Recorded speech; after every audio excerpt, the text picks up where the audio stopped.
नमस्कार दोस्तों, स्वागत है आपका इंदौर आईएएस एकेडमी पे। इस वीडियो पे हम लोग चर्चा करने वाले हैं यूपीआरओ एग्ज़ाम के बारे में, जो कि हमारा पॉलिटी का क्वेश्चन उठाया है सन 2017 के क्वेश्चन पेपर से। तो चलिए शुरू करते हैं आज का वीडियो। सबसे पहला क्वेश्चन है, भारतीय संविधान के निम्नलिखित में से किस अनुच्छेद के द्वारा अस्पृश्यता की समाप्ति की व्यवस्था की जाती है? तो सबसे पहले समझिए अस्पृश्यता कौन से भाग में है। तो संविधान के भाग 3 में अस्पृश्यता के बात की गई है। संविधान में वैसे तो 22 भाग हैं, तो इसमें ये भाग नंबर 3 पे आता है। और भाग नंबर 3 के अंतर्गत टोटल 5 अनुच्छेद हैं, अनुच्छेद 14 से लेकर के 18 तक। तो ये अस्पृश्यता मूलतः अनुच्छेद 17 की बात करता है, जिसमें किसी भी ST/SC के खिलाफ अगर आप किसी भी तरीके से अनटचेबिलिटी वाला काम करते हैं तो उसमें ये वाला अधिनियम उसको एबॉलिश करता है। इसके अलावा देखिए अनुच्छेद नंबर 14 में दिया गया है विधि के समक्ष समता का अधिकार। अनुच्छेद 15 पे धर्म, मूल, वंश, जाति, लिंग, जन्म स्थल, संप्रदाय के आधार पे किसी से भी भेदभाव नहीं किया जाएगा।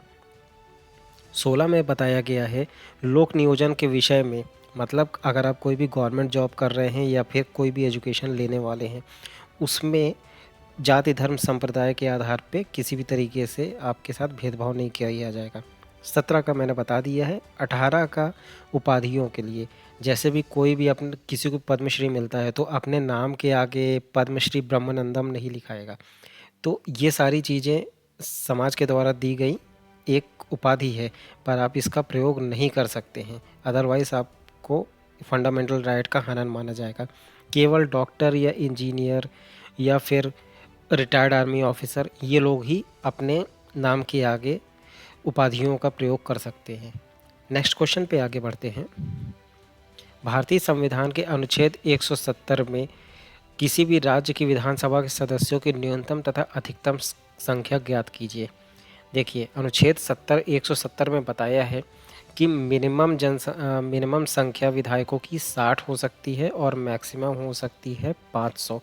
इसमें गोवा एक अपवाद है, जहां पर 40 की जनसंख्या है, उसको विशेष अधिकार मिले हैं, जिसमें 40 के होते हुए गोवा एक विधानसभा क्षेत्र हो गया है। तो इस क्वेश्चन के अनुसार ऑप्शन नंबर डी करेक्ट हो जाता है। साथ ही साथ आप ये समझिए कि लोगों को यहाँ पर कुछ एंग्लो इंडियन को भी अधिकार मिला करते थे, जिसका वर्णन अनुच्छेद 333 में हुआ था। लेकिन फिर संविधान के 104वें संविधान संशोधन पे एक अमेंडमेंट हुआ था, कॉन्स्टिट्यूशनल अमेंडमेंट एक्ट जो बना था, उसके तहत जो भी एंग्लो इंडियन रहते हैं उनकी नियुक्ति या फिर उनके नियुक्ति करने का जो भी प्रस्ताव है वो अब समाप्त हो गया है। अदरवाइज़ पहले ऐसा प्रोविज़न था कि 500 में से एंग्लो इंडियन भी शामिल हुआ करते थे। अब 104 के संविधान संशोधन के बाद एंग्लो इंडियन की नियुक्ति बंद कर दी गई है। नेक्स्ट क्वेश्चन पे आगे बढ़ते हैं। निम्नलिखित में कौन से युग में सही सुमेलित नहीं है? सबसे पहले केंद्रीय अन्वेषण ब्यूरो, ये ब्यूरो 1963 में बना था, ये बिल्कुल सही है। फिर आता है केंद्रीय सतर्कता आयोग, ये 1964 में बना, बिल्कुल सही है। भ्रष्टाचार निरोधक कानून, ये बना था 1988 में, ना कि 1985 में। इसका अपने क्वेश्चन का आंसर ऑप्शन नंबर सी हो जाएगा। प्रवर्तन निदेशालय बिल्कुल सन 2000 में बना था। प्रवर्तन निदेशालय वैसे इसका पहले से अगर देखा जाए तो ये सन 2000 में नहीं, 1956 में बना था। 2000 में कुछ डिफरेंट प्रावधान किए गए थे। तो इस क्वेश्चन के अनुसार ऑप्शन नंबर डी भी करेक्ट होगा। ये देखना ज़रूरत है कि आयोग ने इसमें कौन सा सही आंसर मारा है। तो फिलहाल तो हमारे लिए ऑप्शन नंबर सी भी गलत है, ऑप्शन नंबर डी भी गलत है। नेक्स्ट क्वेश्चन पे आगे बढ़ते हैं। प्रशासनिक सुधार आयोग 1967 में जो बनी थी, जिसने पहली बार लोकपाल तथा लोकायुक्त बनने की संस्तुति की थी, इसके अध्यक्ष कौन थे? देखिए पहला जो प्रशासनिक सुधार आयोग बना था ये 1967 नहीं, इसकी गठन हुआ था 5 जनवरी 1966 को, जो कि 1967 को अपनी रिपोर्ट सौंपा था। इसके अध्यक्ष थे मोरारजी देसाई। इसके बाद 1967 में इस आयोग की पहले तो इसमें जो भी मोरारजी देसाई थे, फिर बाद में इसके अध्यक्ष चेंज हो गए थे और हरमनथैया को इसका अध्यक्ष बना दिया गया था। ठीक। इसके अलावा ये लोकपाल की अगर बात किया जाए तो लोकपाल के सुझाव की स्थापना तो इन लोगों ने की थी, लेकिन जब द्वितीय प्रशासनिक सुधार आयोग बना था वो समय काल था 31 अगस्त 2005 और इसके अध्यक्ष थे वीरप्पा मोइली जो कि कांग्रेस से आते हैं। तो इस क्वेश्चन के अनुसार हमारा आंसर तो ऑप्शन नंबर ए हो जाएगा, पर ये एक्स्ट्रा जो जानकारी है इसको भी आप ध्यान में रखिए। नेक्स्ट क्वेश्चन पे अपन आगे बढ़ते हैं।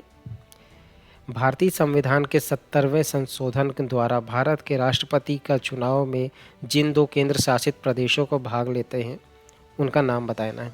तो देखिए, भारतीय संविधान के 70वें संशोधन के तहत पुडू और दिल्ली की विधानसभा भी इसमें शामिल होने का प्रावधान कर दिया गया था।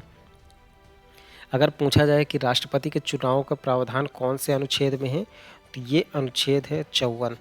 ठीक, जिसके तहत संसद के दोनों निर्वाचित सदस्य भाग लेते हैं और राज्य विधानसभा के निर्वाचित सदस्य भाग लेते हैं तथा दिल्ली और पुडुचेरी के भी निर्वाचित सदस्य भाग लेने लगे हैं। अपने क्वेश्चन का आंसर है option number B. Next question पे आगे बढ़ते हैं। पंचायती राज संस्थाओं में महिलाओं के लिए आरक्षित स्थान, जिसको सीट भी कह सकते हो, उसके संदर्भ में कौन सा कथन सही है? इसका प्रावधान संविधान के अनुच्छेद 243 घ क्रमांक 3 में किया गया है।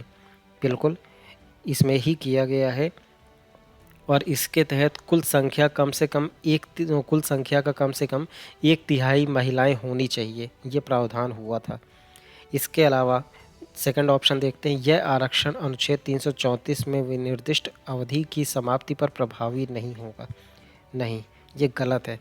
ये अनुच्छेद 334 ST/SC एक्ट के आरक्षण से रिलेटेड होता है, ना कि पंचायती राज के एक्ट से। तो हमारा इस क्वेश्चन के अनुसार ऑप्शन नंबर ए करेक्ट हो जाएगा। नेक्स्ट क्वेश्चन पे आगे बढ़ते हैं। भारतीय संविधान के 73वें संशोधन के संदर्भ में निम्नलिखित में कौन सा कथन सही है? इसमें पंचायतों के सुशासन के संस्था स्वीकार किया गया है। तो देखिए, यहाँ पर तो ये सही बोल रहा है, पंचायतों के सुशासन की संस्था स्वीकार किया गया है, क्योंकि जो 71वां संविधान संशोधन हुआ था और 1992 में, इसके तहत पंचायतों को अपना पूरा अधिकार मिल गया था कि स्थानीय स्वशासन की देखरेख वो करेंगे और इसमें भाग नंबर 9 भी जोड़ा गया था तथा अनुसूची जोड़ी गई थी 11 क्रमांक ए की, फर्स्ट की, और इसमें कुछ विषय भी रखे गए थे। वो विषय थे 29। टोटल 29 विषय रखे गए थे। याद रखिएगा, 73वां संविधान संशोधन भाग 9 अनुसूची 11(1) और विषय 29। जबकि 74वां संविधान संशोधन जो 1992 पे ही आया था, इसमें 18 विषय रखे गए थे। ठीक, तो हमारे क्वेश्चन के अनुसार ऑप्शन नंबर सी करेक्ट हो जाएगा, इसमें ये नहीं है। नेक्स्ट क्वेश्चन पे अपन आगे बढ़ते हैं। चलिए, इस वीडियो पे इतना ही था। आप सबसे रिक्वेस्ट है, जो भी चैनल पर नए हैं प्लीज़ चैनल को सब्सक्राइब कीजिए और इस वीडियो को लाइक कीजिए। धन्यवाद।